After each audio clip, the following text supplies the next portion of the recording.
కార్తీక మాసం 13వ రోజు త్రయోదశి. శాలిగ్రామ దానం చేయదగిన రోజు. రాత్రి భోజనం ఉసిరి తినరాదు. ఈ రోజు దక్షిణ తాంబూలాలతో పరిమళ పుష్పములు దానం ఇవ్వాలి. ఇక 13వ రోజు కథలోనికి వస్తే ఈ రోజు కన్యాదాన విశిష్టత. వశిష్ఠుడు జనక మహారాజుతో ఇలా చెప్తాడు. ఓ జనక మహారాజా, ఈ కార్తీక మాసం గొప్పతనం ఎంత చెప్పినా ఇంకా చెప్పవలసింది ఎంతో కలిగి ఉంటుంది. ఈ నెలలో చేసే ప్రతి మంచి పనికి అత్యంతమైన అనంతమైన ఫలితం లభిస్తుందని చెప్పాను కదా. ఈ మాసంలో అతి ముఖ్యంగా చేయవలసినది నదీ స్నానం, అలాగే దీపారాధన, సమారాధన. ఇవన్నీ పుణ్యాన్ని ప్రసాదించే కారణాలు. అదే విధంగా ఒక పేద బ్రాహ్మణ బాలునికి ఉపనయనం చేయడం ఎంతో మంచిది. ఉపనయనం చేయడానికి తగిన శక్తి లేని వాళ్ళు దక్షిణ తాంబూలములను ఇచ్చి ఉపనయనం ఉపనయనం చేసిన ఫలితమే లభిస్తుంది. ఈ పని వలన ఎంతటి పాపమైనా తొలగిపోతుంది. వ్యభిచార దోషం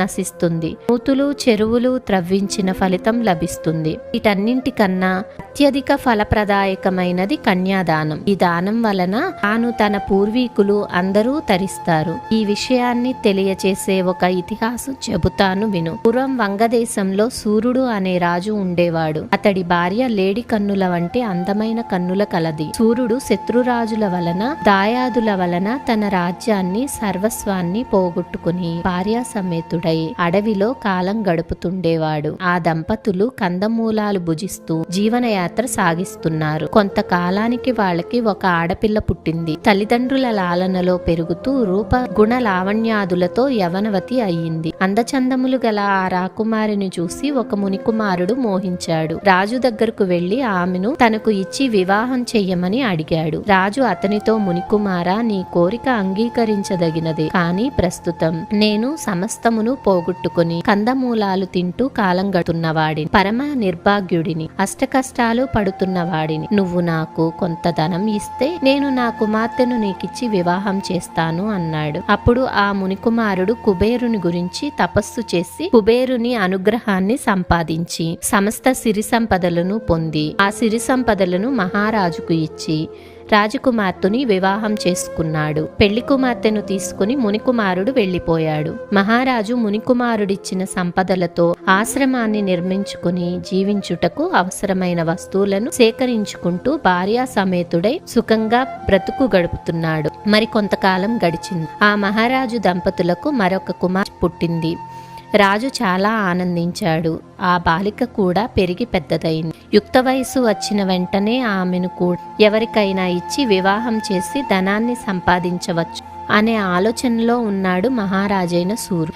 ఇంతలో యతీశ్వరుడనే మునీశ్వరుడు ఆ నర్మదా నదీ స్నానానికి తపతీ తీరం నుండి బయలుదేరాడు. సూర్యుడు ఉన్న ప్రాంతానికి వచ్చాడు. సూర్యుడిని కలుసుకుని అతని యోగక్షేమాలను గురించి అడిగాడు. మహారాజు, మునిపుంగవ, నేను వంగదేశానికి అధిపతి.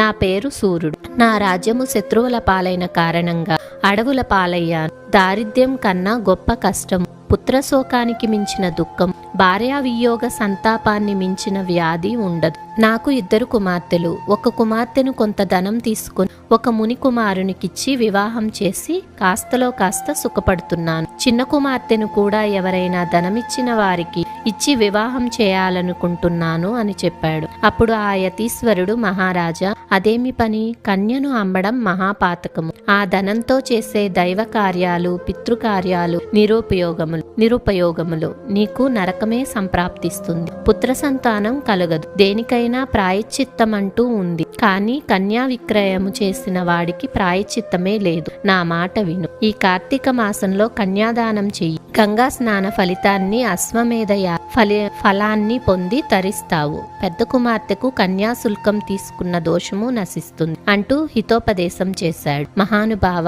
అవేమి మాటలు! పాప ఫలితముగా నరకయాతనలు ఎప్పుడు కలుగుతాయో కలగవో కాని దారిద్ర్యంతో పడే జీవన యాతనలు దాటి బయటపడటమే ముఖ్యం. తిండి తిప్పలు లేక జీవన సౌఖ్యములకు దూరమైపోయి చిక్కి శల్యమై బ్రతకడం, ముక్కు మూసుకుని తపస్సు చేసి మోక్షం కోసం అరులు చాచడం ఎంత అవివేకమో కారణమో తెలుసా? మీరు ఏమైనా అనండి, ఎన్నైనా చెప్పండి, నేను నా కుమార్తెను ధనమిచ్చిన వారికే ఇచ్చి వివాహం చేస్తాను అన్నాడు రాజు. మహారాజు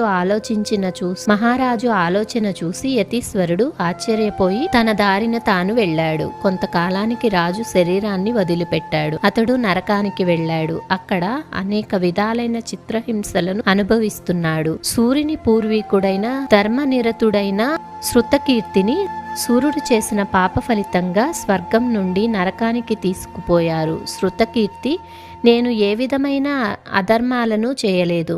వ్రత కృతు దీక్షలతో దాన ధర్మాలతో బ్రతుకంతా గడిపినందువల్ల నాకు స్వర్గలోకవాసం లభించింది. ఇప్పుడు ఉన్నట్టుండి ఎందుకు నాకు నరకయాతనలు పెడుతున్నారు? దానికి కారణం ఏమిటి అని యమధర్మరాజునే ప్రశ్నించాడు.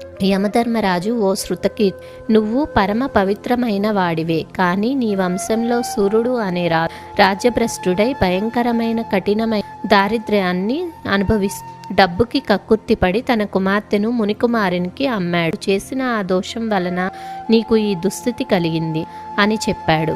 ఈ బాధ నుండి తప్పించుకుని ఉపాయం ఏదీ లేదా అని అడిగాడు శృతకీర్తి. ఓ రాజా, సూర్యుని భార్యాపుత్రికలు నర్మదా నదీ తీరంలో పన్న కుటీరంలో నివసిస్తున్నారు. సూర్యుని చిన్న కుమార్తె యుక్త వయసులో ఉంది. నా ఆశీర్వాద బలంతో నువ్వు అక్కడకు వెళ్ళు. కార్తీక మాసంలో అలంకారపూర్వకంగా కన్యాదానం చేయించు. ఆ పుణ్యం వలన నీ దోషం తొలగిపోతుంది, మీకు నరకం నుండి విముక్తి కలుగుతుంది అని హితవు చెప్పాడు యమధర్మరాజు. శృతకీర్తి వెంటనే యమధర్మరాజు యొక్క ఆశీర్వాద బలం నర్మదా నదీ తీరానికి చేరుకొని సూర్యుని ఆశ్రమంలో ప్రవేశించాడు. సూర్యుని భార్యకు తమ దుస్థితిని, కన్యాదాన వైభవాన్ని గురించి, కార్తీక మాసంలో కన్యాదానం చేయడం వలన కలిగే ఫలితాన్ని గురించి ప్రబోధ చేశాడు. అప్పుడు అందరూ కలిసి సూర్యుని రెండవ కుమార్తెను విజ్ఞానం, మంచి అందం, ఆకారం కలిగిన యువకుడికి ఇచ్చి కార్తీక మాసంలో వివాహం చేశారు. అందరూ తరించిపోయారు. మొదటి కుమార్తె వివాహానికి తీసుకున్న కన్యాశుల్క దోషం కూడా తొలగిపోయింది. కనుక జనక మహారాజా, కార్తీక మాసంలో కన్యాదానం చేయడం వలన వచ్చే ఫలితం ఎంతో గొప్పది. బిడ్డలు లేనందువలన కన్యాదానం చేయలేని వారైనా సరే, ఏ నిరుపేదకో సహాయపడి కన్యాదానం చేసినా చేయించినా, వరుని కాళ్ళు కడిగి కన్యాదానం చేసినా పై ఫలితం దక్కుతుంది. అది కుదరని వారు విధుల ప్రకారంగా ఆబోతుకు వివాహం అచ్చుపోసి వదలడం, వివాహం చేసినా ఫలితం లభిస్తుంది అని వశిష్ఠుడు వివరించాడు. ఆడపిల్ల పరాశక్తి అంశ, ఆమెనే అమ్ముకొని వాడికి ఏ గతి పడుతుందో సూర్యుడి కథ సూచిస్తోంది. కన్యను ఉత్తమమైన దానం చెయ్యాలే తప్ప అంగడిలో సరుకులా అమ్మకూడదు. నరకం ఉందా, పోయినాక చూస్తామా అంటూ పిచ్చి ప్రశ్నలు వేసి పిచ్చి పనులు చేసేవారికి ఈ కథ గొప్ప గుణపాఠం నేర్పుతుంది. 13వ రోజు పారాయణ సమాప్తం.